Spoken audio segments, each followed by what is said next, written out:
dalis programinės įrangos, sudėta pavyzdiniai duomenys, sudėta ir viskas sukonfigūruota taip, kad jūs, jeigu kilo mintis arba pamatėte šiandien antroje dienos pusėje, pamatė, kad ta programa labai įdomi, norėčiau ją išbandyti, tai jūs galite paprastai tą aplinką pasikelti savo kompiuterėje ir išbandyti, kaip tai veikia, nieko nebijodami, nieko ilgai negaišdami laiko. Ir ką suteikia OSGLI? Tai suteikia atviro kodo sprendimus, kurie galėtų jums padėti realizuoti visą procesą duomenų teikimo. Tai yra, ten yra programinė įranga jūsų duomenims tvarkyti, tai yra programinė įranga jūsų duomenims saugoti, duomenų bazių valdymo sistemos jau sukonfigūruotos, yra programinė įranga tiems duomenims publikuoti, tam, kad jūs galėtumėte internete juos pateikti. Ir programinė įranga tiems duomenims gražiai vizualizuoti arba iš jų kurti aplikacijas ar internetinius žemėlapius. Vėlgi, šitas žemėlapis labai yra įdomus ir jis sukurtas taipogi iš OpenStreetMap duomenų.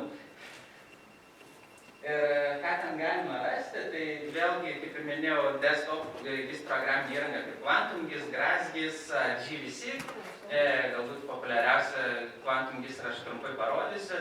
Vėlgi šiandien girdėsime apie GeoServerį net 2 pranešimus, tai jis jau ten yra, tai galima jį paprastai išbandyti.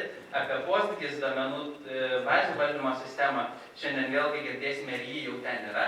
Ir dar papildomi įrankiai tokie, kad tas žemėlapius gražiai galėtumėm padaryti, kad juos galėtumėm internete teikti. Panašiai. Ir ko vis dėlto mums reikia? Tai reikia kompiuterio, jo reikia visai paprasto, nesudėtingo. Reikia programinės įrangos VirtualBox, tai ji yra nemokama, ją galima atsisiųsti iš virtualbox.org. Tai yra programa, kuri leidžia pakelti būtent tą OSGLI projektą. Ir iš live.osg.org galima atsisiųsti būtent tą aplinką, kurioje mes galėtumėm bandytis atviro kodo programinę įrangą.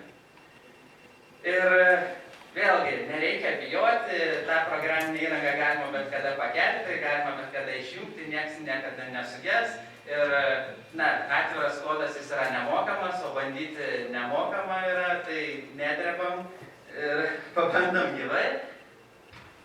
Taip, trumpai tik parodysiu, iš kur atsisiųsti galima. Taip, live.osg.org, ateiname, čia trumpai galima pasiskaityti apie patį projektą.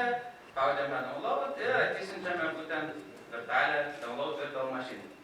Nesigąsdinkim, kad tai virtuali mašina, nes aš vakar trumpai pristatinėjau pranešimą savo žmonai, tai labai buvo išsigandus, kad aš šiandien kalbėsiu apie virtualias mašinas, bet tai tik tai gal pavadinimas toks, tiesiog atsisiunčiame ir pasidedame kažkur pas save į kompiuterį. Ir virtualbox.org atsisiunčiame programinį įrangą, su kuria būtent veiks OSGLI projektas. Windows'ai atsisiuntame. Aš šiuo metu nesisiųsiu, nes tai pakankamai dideli failai. Aš jau juos turiu prasidėjęs štai čia. Tai yra OSGLI projektas atsiųstas ir VirtualBox. Tai VirtualBox instaliuojamas kaip visiškai paprasta programinė įranga ir nieko nespaudinėjom, nieko nepasirinkinėjom, next, finish. Aš jau kadangi turiu instaliavęs, tai dar kartą nebeinstaliuosiu, bet procesas būtent toks. O OSGLI atsisiųstą failą tiesiog pasidedame iš ten, kur jį norėsime startuoti. Ir pasileidžiame VirtualBox programinį įrangą. Veikia visiškai paprastai. Kūrėme tą vadinamą naują virtualią mašiną arba naują, sakykime, mūsų aplinką, kurioje mes išsibandinėsime atviro kodo įrangą. Tai pavadinsiu mano GIS aplinka.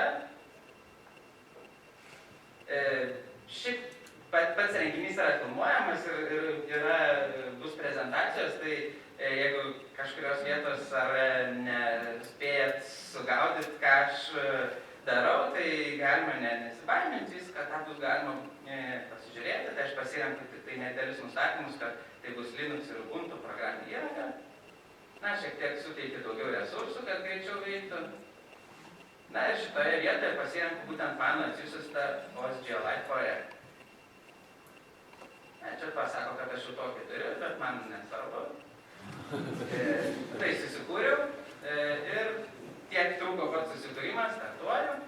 Ir kas dabar vyksta, tai vyksta aplinkos pakelimas, po kurio laiko mes prisijungsime, na, kaip ir prie kito kompiuterio, kuris veikia mūsų kompiuterį. Ir ten jau bus viskas paruošta, na, mūsų duomenų tvarkymui, redagavimui, publikavimui su atviro kodo GIS įranga. Na, pakėlimas šiek tiek užtrunka, nes vis dėlto tai kyla kaip ir nauja operacinė sistema. Čia nekreipiame dėmesio į tą juodą ekraną ir trumpus pranešimus, tai greitai pasikeis ir išvysime, na, jau žmonėms gražesnį ir suprantamesnį vaizdą. Dar keletą akimirkų. Štai pakilo.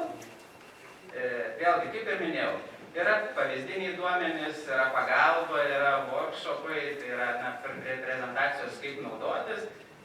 Na, aplinka šiek tiek skiriasi galbūt nuo Windows, bet iš tikrųjų yra pritaikyta būtent, na, Windows naudotojams, kad, na, tai būtų jiems kuo paprasčiau.